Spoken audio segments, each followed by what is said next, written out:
آج سے 30-40 سال پہلے کی کتابیں اٹھا کے پڑھیں، آپ کو اندازہ ہو جائے گا، پوری دنیا کے عالمی ریسرچ سینٹرز کی کتابیں آپ پڑھیں، آپ کو اندازہ ہو جائے گا کہ تشیع دنیا کے لیے ناشناختہ نام تھا، ناشناختہ مکتب تھا۔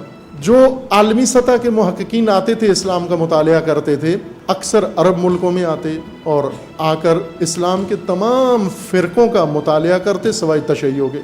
تشیع کو چھیڑے بغیر چلے جاتے، بہت زیادہ اگر تشیع کے بارے میں بات کرتے، فٹ نوٹ لکھ دیتے کہ ہم نے سنا ہے اس دنیا کے بعض حصوں میں ایک فرقہ بنامی شیعہ بھی موجود ہے، لیکن اس کو مذہب شمار نہیں کیا جا سکتا۔ کیوں؟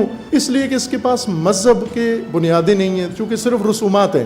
آج 40 سال کے بعد یا 35 سال کے بعد جو کتابیں اسلام شناسی کی عالمی سطح پر لکھی جا رہی ہیں، ان میں تشیع اب فٹ نوٹ سے نکل آیا باہر اور فہرست کی تہ سے نکل کر سر فہرست آ گیا ہے۔